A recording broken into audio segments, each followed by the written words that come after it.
Bonjour Mathieu, Fred. merci de m'accueillir dans ce lieu magnifique, pour une exposition magnifique, vous allez voir. Alors, on commence par parler un peu du lieu, il est complètement atypique. On est où là? Alors ici, on est donc à Moucron, dans l'ancienne piscine de Moucron, qui est devenue depuis quelques années un lieu d'expo, qui accueille des expos toute l'année. Ok, génial. Un écrin magnifique pour ton expo, pour tes travaux qui nécessitent d'ailleurs, on va le voir en détail, des écrins, parce que tu travailles des choses de manière très précise, avec un long cheminement. Tu peux nous en parler un petit moment? Alors, mon travail consiste autour d'un concept que j'appelle les labyrinthes mentaux. Et donc, l'idée, en effet, c'est de créer des modules, des compositions abstraites, où je vais venir, au fur et à mesure, découper des formes abstraites dans du carton, dans du papier, dans du bois, et composer comme ça ces modules. Des scènes, des modules, ouais, je Voilà. ça des scènes, moi. Et oui, on peut appeler ça des scènes, mais l'idée en fait c'est d'avoir un travail donc très complexe justement, très minutieux, très petit, et l'idée c'est d'être dans le labyrinthe, de le voir de loin, de se rapprocher, de se perdre dans ce labyrinthe. Avec une esthétique globale magnifique, enfin en particulier, je ne sais pas si énormément. Bah, c'est pour ça que je suis là aujourd'hui, pour vous en faire profiter, vous tous. Oui, alors j'ai décidé de mettre dans le bassin les œuvres de la série que j'appelle les labyrinthes mentaux. Et en effet, cette pièce, elle est importante, c'est d'ailleurs celle que j'ai choisie pour l'affiche de l'expo. Et elle représente un peu ce que je veux faire dans les labyrinthes mentaux. L'idée du labyrinthe mental, c'est de trouver un moyen de retranscrire de manière plus fidèle, en tout cas pour moi, les sentiments, les choses que je ressens, des souvenirs, parce que j'ai l'impression que quand on veut y mettre des mots, c'est toujours intéressant, mais j'ai l'impression que ça limite, ça restreint. Et moi, je trouve plus de fidélité quand je veux retranscrire ce que je suis, ce que je ressens dans ces compositions. Et c'est ça que je travaille dans tous mes labyrinthes mentaux, et particulièrement dans celui-ci. La particularité aussi, c'est qu'elles sont dans des écrins très grands, très vastes. Explique-nous un peu. Alors, justement, cet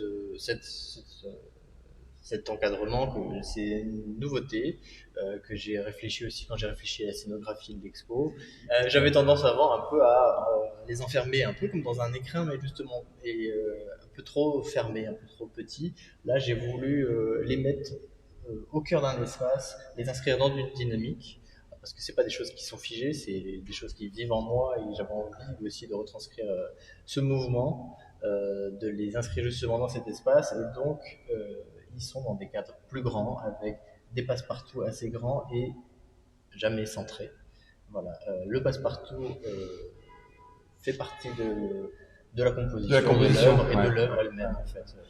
Puis ça donne une respiration énorme. C'est ça. Et comme je disais, moi ce que j'aime c'est qu'on puisse regarder l'œuvre de loin, qu'on se fasse déjà une première impression et qu'ensuite on se rapproche peu à peu et que au fur et à mesure on ait presque envie de rentrer dedans, de pour s'y perdre. C'est ce que j'ai fait quand je l'ai découvert, en me disant waouh, c'est pas mal, il y a une très belle composition. Et puis quand on s'approche, on se perd un peu, ouais, c'est ça, on se perd un peu. Magnifique. Donc chaque labyrinthe correspond à une période. Parfois ça va correspondre vraiment à un sentiment précis que j'ai essayé de retranscrire, à un souvenir, ou parfois ça va être une période plus longue, ça peut être une période de plusieurs semaines ou un état d'esprit général d'un moment. D'accord, ok, super. Mais il n'y a pas trop de manière de décoder. Si, quand même, quelques pistes, quelques titres. Non. Et d'ailleurs, je vais plutôt vers le fait d'enlever les titres au fur et à mesure. Et je cherche pas du tout à ce qu'on puisse traduire. On est quand même, pour moi, dans quelque chose qui pourrait se rapporter au langage, mais un langage qui serait le mien et que je ne pourrais pas traduire, et que je n'ai pas envie de traduire, quoi. Voilà, c'est vraiment quelque chose de très intime, très profond, qui correspond à des choses concrètes pour moi, mais que je ne retranscris pas par des mots. Je comprends. Pas de légende, on se débrouille. Chacun C'est ça. trouve ce qu'il va chercher. Oui. Souvent, on me demande d'avoir plus d'explications et je le comprends. Moi-même, en tant que spectateur d'expo, j'aime bien avoir des explications parfois. Mais moi, je ne souhaite pas du tout en donner. J'ai envie que les personnes puissent s'y projeter, s'y perdre et peut-être même projeter leur propre univers. Et donc dans la suite, c'est continuer tout ce travail sur les labyrinthes que j'ai l'impression d'être au début de quelque chose. Je vais continuer à creuser, développer, changer aussi parfois de taille. J'ai en projet de travailler sur des beaucoup plus grands, ce qui demandera beaucoup plus de Quelques travail. années à chaque fois. Oui, sûrement. Ouais, c'est ça, ouais. Mais voilà, donc ça c'est toujours quelque chose que j'ai en tête parce que voilà, c'est pas parce que je vais explorer aussi d'autres techniques, d'autres façons de faire, mais ça c'est quand même au cœur de mon travail. Donc ça, je vais continuer à le faire. Ta marque de fabrique, comme on dit. Hein. Ok. Ouais, en tout cas, c'est la manière que j'ai trouvé la plus fidèle pour m'exprimer, ce qui me touche le plus, ce qui me parle le plus.